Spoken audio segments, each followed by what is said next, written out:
Hello बच्चों, let's read this question and the question says that a balloon is connected to an electric pole. It is inclined at 60 degree to the horizontal by a cable of length 215 meter. Determine the height of the balloon from the ground. Also find the height of the balloon if the angle of inclination is changed from 60 degree to 30 degree. तो आइए बच्चों इस question को यहाँ पर अब हम solve कर लेते हैं। इस क्वेश्चन में हमसे कहा गया है कि हमारे पास एक बैलून है जिसे कि कनेक्ट किया गया है एक इलेक्ट्रिक पोल से, और जो उसका एंगल है हॉरिजॉन्टल के साथ वो 60 डिग्री है एंगल ऑफ इंक्लिनेशन, और केबल की लेंथ 215 मीटर है। तो हमें हाइट ऑफ बैलून बतानी है ग्राउंड से। और सेकंड, अगर हम यहाँ पर एंगल ऑफ इंक्लिनेशन को चेंज करते हैं 60 से 30 डिग्री तो हमें हाइट बतानी है बैलून की। तो बच्चों इस क्वेश्चन में हम की कॉन्सेप्ट यूज़ करेंगे, की कॉन्सेप्ट यहाँ पर हम यूज़ करेंगे sine theta is equal to perpendicular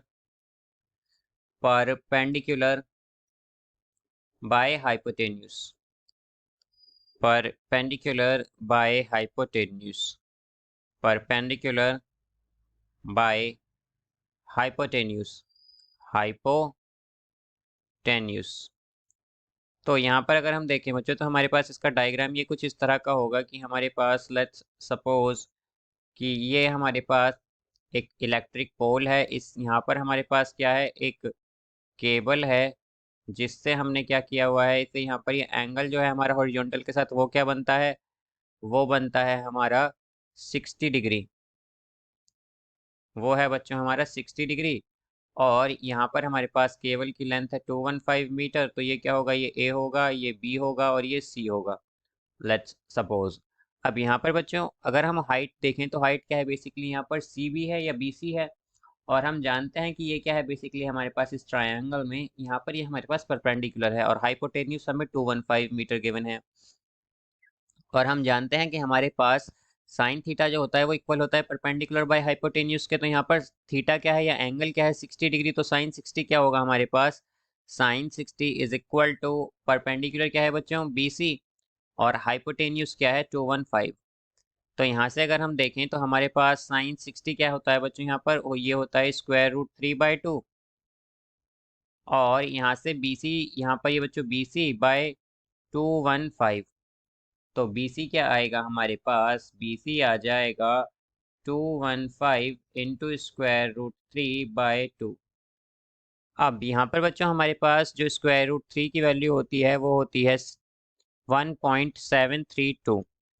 √3 की वैल्यू होती है हमारे पास 1.732। तो अगर हम 215 को मल्टीप्लाई कर दें 1.732 से और उसे डिवाइड करें 2 से, तो बच्चों ये हमारे पास आएगा 186। तो BC आएगा हमारे पास 186.19 मीटर, 19 मीटर। तो ये बच्चों हमारे पास BC क्या आ गया है यहाँ पर, यानी कि हमारे पास हाइट ऑफ केबल जब हमारे पास हाइट जो होगी बैलून की ग्राउंड से वो क्या होगी, जब हमारे पास एंगल ऑफ इंक्लिनेशन 60 है तो वो होगी 186.19 मीटर। अब यहाँ पर बच्चों हमारे से आगे क्या कहा गया है कि अगर हम यहाँ पर चेंज कर दें उसका एंगल 30, मतलब 60 से उसे 30 कर दें। तो बच्चों अगर हम यहाँ पर एंगल चेंज करते हैं, सो लेट सपोज अब हमारा एंगल क्या हो गया है, अब हमारा एंगल हो गया है यहाँ पर 30 डिग्री। तो यहाँ से बच्चों अब अगर हम देखें तो हमारे पास यहाँ पर ये 30 हो गया है। अब हमारे पास जो केबल की लेंथ है वो तो सेम ही है 215। अब ये इस पॉइंट ए है, ये बी है और ये सी है। अब हम जानते हैं कि हम यहाँ पर बच्चों ये सी होता है हमारा पॉइंट, ये पॉइंट हमारा ए, ये हमारा पॉइंट बी और ये सी होगा, ये परपेंडिकुलर है। अब यहाँ पर हम जानते हैं बच्चों कि हमारे पास जो रिलेशन होता है साइन थीटा का वो होता है परपेंडिकुलर बाय हाइपोटेन्यूज। तो यहाँ परपेंडिकुलर क्या है BC और हाइपोटेन्यूज क्या है AC। तो बच्चों साइन थीटा अगर हम देखें तो साइन थीटा क्या होता है हमारे पास, ये परपेंडिकुलर बाय हाइपोटेन्यूज, तो थीटा क्या है 30 डिग्री। तो साइन 30 हमारे पास इक्वल होगा, is equal to BC by AC के। तो बच्चों BC क्या है हमारे पास, ये हमें कैलकुलेट करना है। और अगर हम देखें तो AC क्या है हमारे पास 215। अब यहाँ से बच्चों अगर हम देखें तो BC क्या आएगा हमारे पास, BC आ जाएगा साइन 30 क्या है बच्चों, साइन 30 होता है 1/2 इंटू 215। तो ये आएगा बच्चों हमारे पास B C is equal to 215 divided by 2।